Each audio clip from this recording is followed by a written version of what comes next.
Perfectionism. My old friend, my old enemy.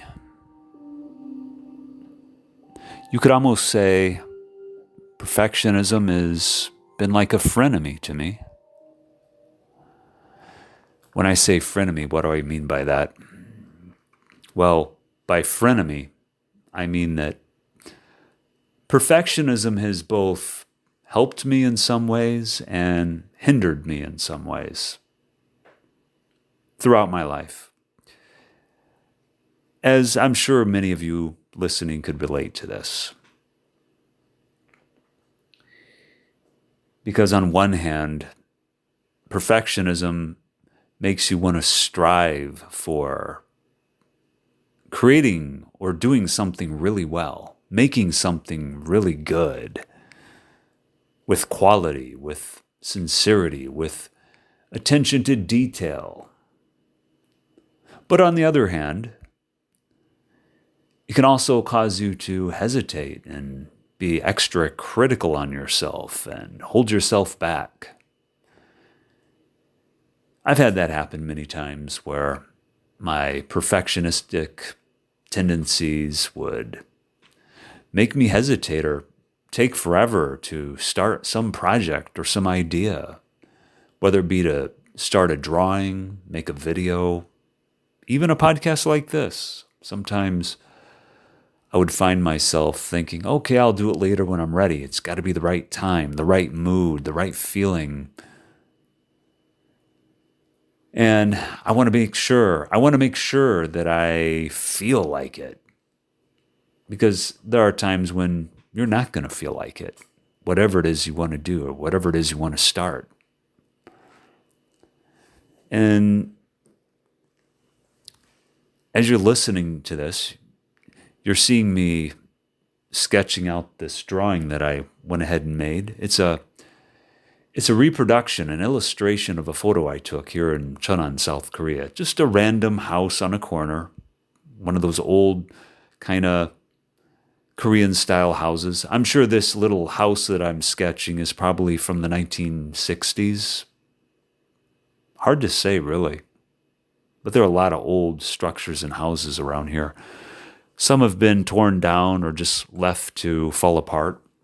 Others have been refurbished and redone a bit and kept up.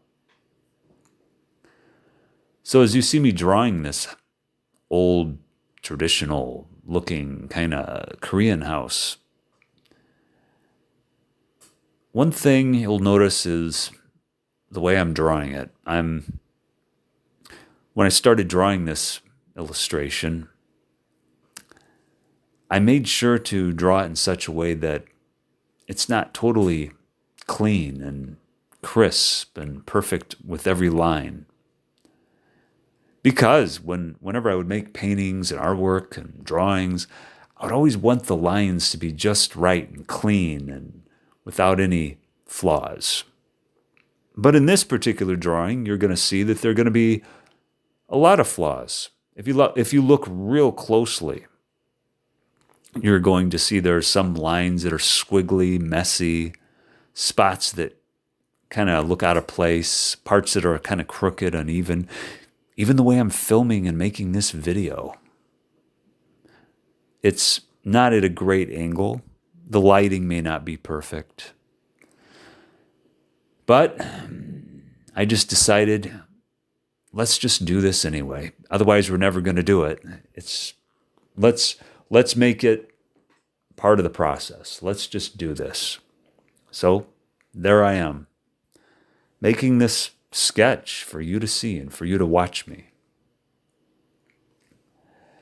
Something to look at while you're listening to me and talk about my working on my perfectionism. How do you relate to this? I imagine you relate to perfectionism. Perfectionism also causes us to procrastinate. So lately I've been finding ways to combine what I like doing, which is sketching, with making podcasts. And I'm doing it in such a way that can make both things interesting, most things fun, and just do it. Now, where am I going with this? Why am I sharing this with you? Well, in a lot of ways, if I think about it, going back, see, I've been in South Korea since 2002, and back then I had just graduated from university. I always thought of myself as this artist, a drawer, illustrator, whatever, designer, all those things, all the above. And back in 2002, when I first came to South Korea, I was still thinking of myself in a certain way that I had to be an artist. What I had to do was draw and do it just like that. And everything that I did, I had to find a way to make a living doing that. Otherwise, I failed. So there I was, even back then, being kind of perfectionistic with myself about my life. And of course, I worked at this English academy and was teaching kids English as a second language. And I started learning Korean. Of course, I got to a point while working there where I got so frustrated and fed up because my expectations weren't being met with where my life was going. And I felt like, I was really undervalued back then. And I got to a point where I said, oh, here I am with all these bratty, annoying kids. They won't listen to me. Here I am, this artist, trapped with all these kids. What am I doing here? This is outrageous. Funny enough, though, what I didn't realize back then was, yes, here I am, an artist with these kids, which means actually those two things can go together really well in so many great ways. That's what I really wasn't seeing back then.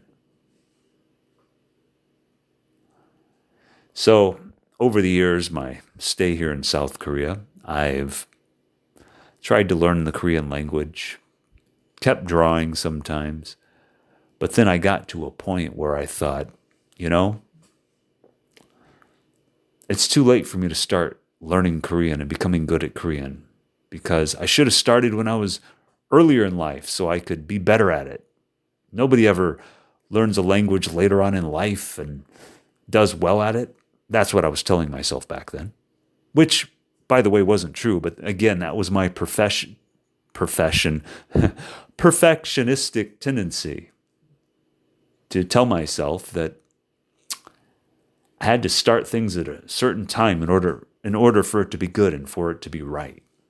Same with the drawing and the artwork. I thought, well, there's certain things I should have done earlier while I was a student at university in order for me to secure myself and be able to become the artist that I always thought I should be, to meet my expectations. So there I was with my expectations. And what I've come to realize is that my perception of myself and expectations of being an artist, a drawer, painter, and my willingness or interest in learning Korean language, they were both given up on. Now, why is this? Because for the same reason. Not just my perfectionistic tendency to think I had to start them at a certain time and in a certain way in order for them to be right, in order for them to be successful. But I thought it was too late for both of those things, so I gave up. But as the years have gone by and as I've reached different turning points in my life here in South Korea, learning to appreciate more and more what South Korea has provided me, I've learned to be more grateful for the experiences I've had here and Learn to be more grateful for the things that, the opportunities and learnings and everything that I've been given as a result of being in South Korea. So here I am again, drawing and learning more Korean. 인생의 전화점을 찾으려고요. In my life, I just said in Korean, in my life, I reached a turning point. 지금 아직도 배우고 있어요. I am still learning. So, how do you overcome perfectionism? How do you overcome the frenemy of perfectionism and the struggle that it can give you sometimes and the setbacks that it can give you? How did I overcome it? Well, I've made a new friend, and that new friend is consistency. Consistency. Hello, how are you? You're my new friend. Perfectionism, you can be my frenemy. It's okay. Sometimes perfectionism can come up and you can chat, have a little visit with perfectionism. And, perfectionism is kind of like that person that you meet once in a great while and you share things with, and they want you to do well and they kind of help you out sometimes, but at the same time, they're really critical of you. Like some in-law or some acquaintance or a coworker, or it could be anybody. Doesn't matter. Point is, perfectionism is like a kind of person who can help you and criticize you at the same time. They can both push you forward and hold you back, depending on what they say. Well, consistency. Hello, how are you? My new friend. Now, consistency. How do I use consistency in my life to move me ahead and keep me moving with whatever it is, with learning Korean or drawing, anything? I don't put pressure on myself to do too much in any certain given day. On any certain given day, I just say, okay, I'm going to learn this phrase today, this sentence, and practice this. I might be able to practice it a lot. I may be able to only practice it a little, and that's okay. Same with drawing. I don't have to make grand, huge, difficult, highly detailed drawings. I can just do drawings that are quick, challenging, but, reasonably, how could I say this? Attainable and doable. Doable. What does that mean? Doable means not too difficult, not too easy, but doable. Something that's doable enough to where I can work on it a little bit one day. Maybe I don't have enough time. I can work on it more a little bit the next day, and just keep this regular, consistent habit of drawing. Same with Korean. Just every day, practice Korean. Practice a little bit every day. Keep trying to remind myself of what I've already learned each day. Send a message or two. Send a message to my Korean tutor. This is how I have learned to make friends with consistency, accept and expect perfectionism to pop up once in a while in my mind. But consistency will keep me moving. And this also goes for my other habits in my daily lifestyle.